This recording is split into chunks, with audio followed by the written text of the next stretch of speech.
Hi guys, and welcome to part 2 of this focus on the summer 2018 Christmas Carol question. In the previous video I took you through the extract and thought about planning for the question around Scrooge's fears. In this session we're going to look at the question itself and responding to that question, and I'm going to give you an example of a grade 9 response. Okay, so starting off, really focusing straight away with Dickens' purpose.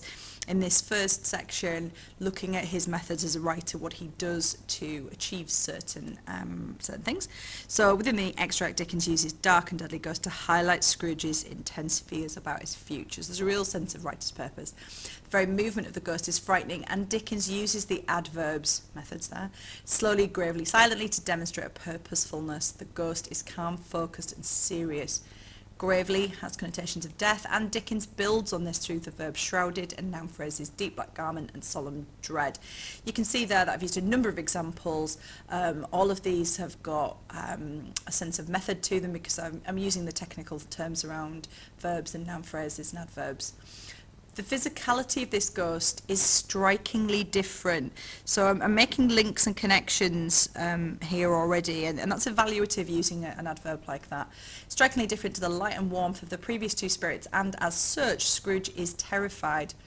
Dickens deploys ambiguity through the verbs concealed and the phrase vague, uncertain horror. Through these language choices, Dickens establishes an ominous, sinister tone and heightens the gloom and mystery of Scrooge's future. So there's a use of embedded quote here, and there's a sense here, this is sort of structure really, you know, what is Dickens doing? He's establishing a particular tone, a particular mood here. Okay, so, just bear with me. Let's move that up. So, where's good? There we go. So Dickens uses the verb trembled to show that Scrooge is having a physical reaction. He's clearly petrified about what he will be shown. Scrooge is at a point of intense self-reflection and knows that realistically his future will be bleak. However, despite this terror, he uses the phrase thankful heart, which demonstrates a real change. And again, just always encouraging you to try and vary your analytical verbs there. Despite being very afraid, he values this opportunity, a clear and hope-inducing contrast to his bitter and resentful early interactions with the ghost. And again, I'm making here subtle links to the rest of the novel. You know, I don't need to necessarily put a huge quote in there, but I'm making that connection that his response here, Scrooge's response, is very different. Potentially, I've talked before about how I love potentially, perhaps, and possibly as a tentative way of exploring purpose.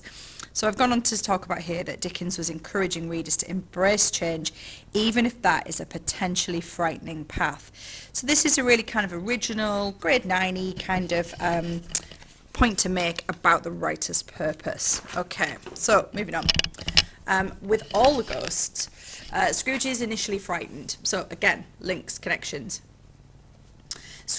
Dickens uses language, again, this really simple phrase Dickens uses, it's that sense of the writer's craft. Uses language that shows a growing respect, timidly, reverently, and on his knees. Clearly all of the spirits are frightening, as they are a forceful reminder of Scrooge's life of poor choices. In his normal life, Scrooge is solitary as an oyster and is a domineering, tough man. His outer shell is strong and closed, but inside this he has the soft vulnerability of an oyster, and additionally he has something of true value within him. So we've got this kind of analysis of language. You've got to make sure this is then moved into connecting to that focus. Lots of students just try and shoehorn the solitary as an oyster quote in wherever. But I want to show how you can, it's important that you develop that in response to the question. However, Scrooge refuses to open up, even telling Fred Bar Humbug, to any suggestion of attending Christmas Day with his family, possibly, so one of my favourite of the 3 Ps. Even within Stave 1, we see his true fear to be the fear of intimacy and love. So this is his focus on the question, and it's quite an original idea that, you know, if we think about fear, we just think about the ghosts, but actually, does Scrooge fear other things? His money and miserly behaviour is a shell that is hard and sharp as flint because he is afraid to be vulnerable. Kind of develop that idea of other fears that he may have. When confronted by supernatural beings, Scrooge is almost paralysed with fear, keeping that strong focus on the question, as this is a context in which he has no power or authority.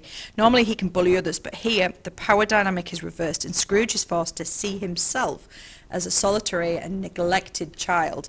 So again, embedded quotes, taking these from Stave 2, where he goes and revisits himself in the schoolroom. Something which causes him to sob in distress. Perhaps recalling his fear and trauma, the loneliness he felt as a child, is an effective tool in forcing him to feel compassion. So there's an interesting focus here around how fear can be useful, because it's actually a catalyst in some ways for that change. The Ghost of Christmas Past also provokes real fear when he shows Scrooge Bell's family. Scrooge's grief for the life he could have had is overwhelming, and in his terror at seeing this truth, he attempts ineffectually to extinguish the light. Again, embedded quotes. Much better than just going, here's a quote kind of thing. The truth is a genuine fear, and one that Scrooge repeatedly tries to ignore or avoid. So even just using words like repeatedly shows the focus on the structure of the novel. As the novella progresses, my expression's weird there. As the novella progresses, I think I missed out Dickens there. Dickens highlights Scrooge's capacity to think beyond his own experiences, and we see genuine compassion when he fearfully asks whether Tiny Tim will live. So again, further links, in this case to Tiny Tim. The empty seat and unused crutch effectively confirm Scrooge's newfound care for others. And Dickens potentially, I love my potentialities, uses this fear as a catalyst for significant change. So it's a really nice little expression. You can have that for free, you can steal that. So that's the kind of structure point. And look again, Dickens uses this. Dickens is a writer with a purpose behind everything he does. Scrooge is deeply moved to be more of the social reformer Dickens believed was essential in Victorian England. So we've got context here. By personalising and humanising the surplus population, we get that again, that link through an embedded quote, he forces Scrooge and readers to fear for society's most vulnerable, implying that such fear is evidence of a charitable Christian heart. Okay, so I'm sort of ending this. I haven't done a really super long response to this, just it's 3 sides basically. But just focusing on that real sense of Dickens' intent. Why make Scrooge scared? Why is that important? And looking at some of the positives towards his fear, as well as, just we could go down the line of just he's scared of the ghost. Okay, so full mark response for you there, guys. I hope that's useful. Your takeaways from this are around Dickens' writer, as a writer, his intent, his purpose, and really sort of zooming in on the analysis of the evidence, and thirdly, it's around about those embedded quotes. Okay, thanks for watching.